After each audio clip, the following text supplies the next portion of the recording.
Hello friends, elevator চ্যানেলে আমি তোমাদেরকে ওয়েলকাম জানাচ্ছি। আজকে খুব গুরুত্বপূর্ণ একটা আলোচনা আমরা করতে চাই। সেটা হচ্ছে, দেখো, যারা আমাদের ওয়েস্ট বেঙ্গলে ডিপ্লোমা ইঞ্জিনিয়ারিং পড়ছো এবং যারা এই 2025 সালে জিলেট এক্সাম দিতে চাও, তোমরা জানো এই ল্যাটারাল এন্ট্রি এক্সামের মাধ্যমে তোমরা বিটেকের থার্ড সেমেস্টারে তোমরা এটা অ্যাপিয়ার করতে পারো। থার্ড সেম থেকে তোমরা আবার পড়া শুরু করতে পারো। তো এই জিলেট এক্সামটা 2025 সালে, এটা তোমরা জয়েন্ট এন্ট্রান্স বোর্ডের ওয়েবসাইটটা দেখে তোমরা নোটিফিকেশানটা মানে একটু খেয়াল রাখবে। ফর্ম ফিল আপ স্টার্ট হবে কিছুদিনের মধ্যে। এখন টেন্টেটিভ একটা ডেট মোটামুটিভাবে যেটা আমরা দেখতে পাচ্ছি, 15ই জুন পরীক্ষাটা হতে পারে। এবার এই পরীক্ষাটা সম্বন্ধে আমার একটা গুরুত্বপূর্ণ তোমাদেরকে মানে কি বলবো, তথ্য দেওয়া উচিত। সেটা হচ্ছে, এখন পরীক্ষা হওয়ার পর দেখো রেজাল্ট বেরোবে, কাউন্সিলিং হবে, এই সব প্রসেসটা হতে কিন্তু একটু টাইম কনজিউমিং, সময় সাপেক্ষ ব্যাপার। কিন্তু থার্ড সেম তো আমাদের অড সেম, মানে যারা ম্যাকআউট ইউনিভার্সিটির আন্ডারে ধরো চান্স পাবে, আমি তাদের কথাই বলছি। যেহেতু আমরা ম্যাকআউট ইউনিভার্সিটির বিটেক পড়াই, কম্পিউটার সায়েন্স, আইটি,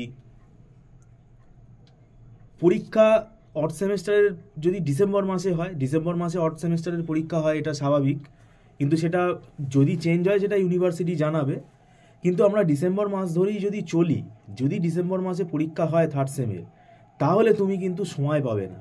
কেননা তোমার কলেজে ক্লাস শুরু হতে হতে, যেটা গত বছরেও আমাদের প্রবলেম হয়েছে, স্টুডেন্ট যখন আমার কাছে আসছে পড়ার জন্য থার্ড সেম, সে ফোন করছে 1 মাস আগে, 1.5 মাস আগে, তখন তো কিছু করার নেই।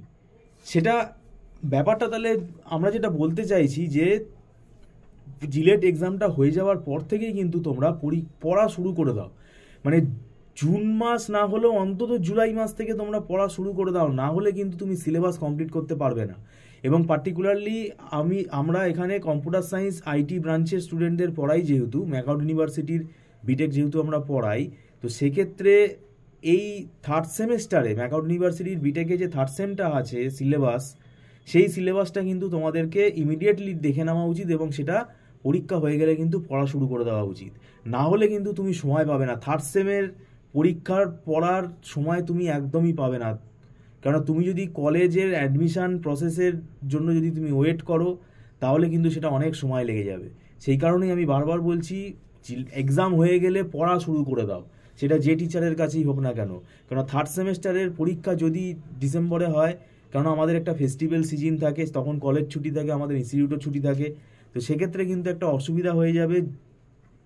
এই প্রবলেমটা স্টুডেন্টরা আমাদেরকে বলে, সেই জন্য আমি তোমাদের সাথে এটা শেয়ার করছি যে এবার যারা অন্য ব্রাঞ্চ থেকে আসছো, কম্পিউটার সায়েন্স ব্রাঞ্চে যারা আসছো, কম্পিউটার সায়েন্সের আইডিয়া যদি না থাকে, তাহলে সেক্ষেত্রে জিনিসটা ধরতে কিন্তু অসুবিধা হবে। তো সেই জন্যই আমি বলছি যে এক্সাম হয়ে গেলে তোমরা থার্ড সেমেস্টারের তোমরা যে স্ট্রিমেই যাও না কেন, সেটা মেকানিক্যাল, ইলেকট্রিক্যাল, ইলেকট্রনিক্স, সিভিল, যে স্ট্রিমেই যাও না কেন, থার্ড সেম থেকে ভাই পড়া শুরু করে দাও। না হলে এটা আমাদের বিটেক, যেহেতু এটা আন্ডার গ্র্যাজুয়েট লেভেলের কোর্স, এখানে সিলেবাসটার লোড কিন্তু অনেক বেশি, সে যে স্ট্রিমই হোক না কেন।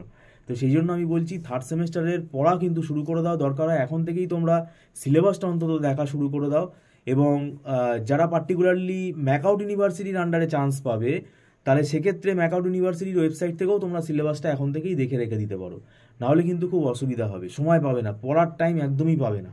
তা আগে থেকে কিন্তু পড়াটা যদি শুরু করো, তাহলে দেখবে খুব স্মুথলি কিন্তু এগোচ্ছে। এবং আমাদের ইনস্টিটিউটে যদি তোমরা যোগাযোগ করতে চাও, আমরা এখানে পড়াই, বিটেকের থার্ড সেম পড়াই, মানে কম্পিউটার সায়েন্স আইটি ব্রাঞ্চ আমরা পড়াই, এবং অন্যান্য স্ট্রিমও পড়ানো হয়। তো সেটা তোমরা যোগাযোগ করে রাখতে পারো। এবং পরীক্ষা হয়ে যাওয়ার পরই আমরা ক্লাস শুরু করে দেবো। জিলেট এক্সাম হয়ে যাওয়ার পরই 2025-এর যে এক্সামটা হয়ে যাবে, তখনই আমরা ক্লাস শুরু করে দেবো পরীক্ষা হয়ে যাওয়ার পর, যাতে সিলেবাসটা কমপ্লিট হতে পারে। কেননা আমাদের এখানে আমরা ধরে পড়াই, কনসেপ্ট ক্লিয়ার করে পড়াই, এবং আমাদের এখানে অনলাইনে ক্লাস হয়। তো যাই হোক, ভিডিওটা সম্পূর্ণ দেখার জন্য তোমাদেরকে আমি ধন্যবাদ জানাচ্ছি। Thank you so much.